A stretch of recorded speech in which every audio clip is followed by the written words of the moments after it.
I'm often asked about how do you put in a garden edge, or what about replacing edges that exist? What are some suggestions? What are some ideas? So what I thought I'd do is I'm here working on a project that I started about 3 weeks ago. It's going very slow, but the client is very patient, and as you can tell, the project is quite large. And so what I thought I'd do is I'll show you what it is, the type of edge that I'm using to replace this metal edge, how you build it, some of the tools that I'm using, and then I've got, because I've done a little bit of work on it, and then we've had some intermittent rain, because this has been a very wet year. I can show you some of the results of what happens when it rains. And so, for example, here is I don't know if you can see that. Here's an example of some metal edging that was put into place about 7-8 years ago, and it is now deteriorating to the point that it is quite dangerous. As you can see, that metal is fraying, falling apart, got a lot of sharp edges on it, and so I'm needing to replace that edging, or the customer is needing to replace that edging all along the beds, and there's a lot of beds here. And so what I wanted to show you is what I call a gardener's edge, and this is it. As you can see, I've removed the metal edging. It's around this tree. I've cut in the base edge, and I put in the mulch, and this mulch has been in place for about 3 weeks. And so this is an example that can show you an edge, and then how that edge survives wet weather and inclement weather. And then after 3 weeks, what the type of care that we need to do. So here's a good example. As you can see, see if I can get in here a little bit better. Here is the edge right here. Here's the edge, and you see a little bit of a color change right here.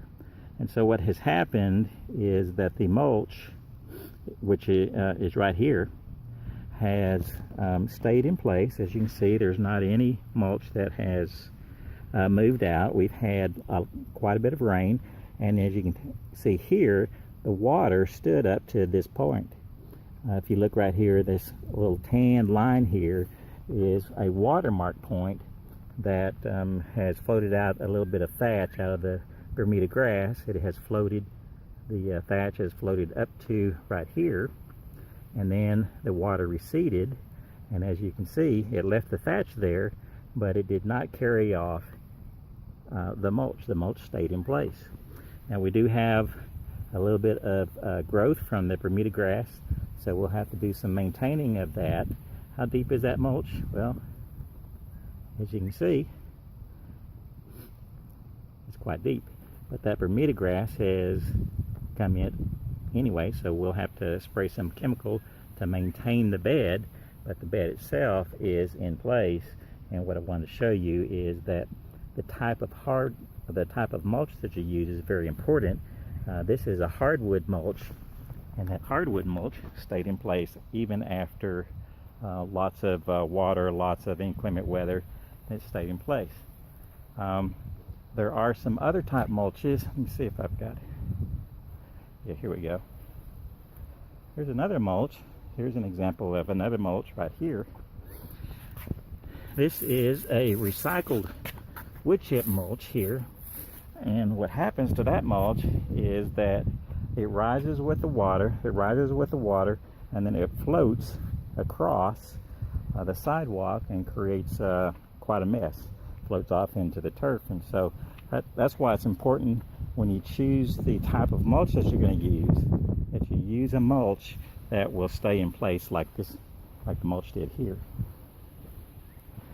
Now, how do you build this? Well, you have to dig a trench. First of all, here are the tools that I use. I use this rounded edge trenching tool and a grub hoe to dig a slight trench. And as you can tell, where I'm working on the bed itself, on the mulch bed itself, I've got the trench dug.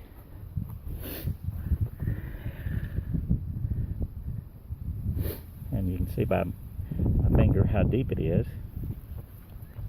I've got the trench dug, and all along this bed,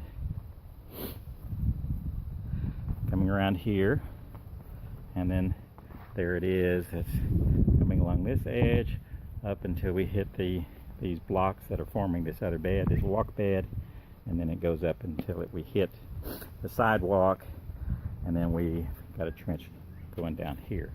And the purpose of the trench is for the mulch to fall into that trench, and then the mulch itself kind of binds together with the other mulch, and that's what helps give it resistance to floating. Not only the content of the mulch, but the mulch binding together, and it helps to hold the mulch into place. So that's an example of what I call a gardener's edge. How you build it, what tools you use, the type of mulch. The type of mulch is very important. This is a hardwood mulch, and then how it's placed in the bed so that the mulch uses its own content of itself to help bind together and help itself stay into place even in inclement weather, lots of water, and then the water receding. So I hope this explanation helps you give you an idea of how to build what I call a gardener's edge.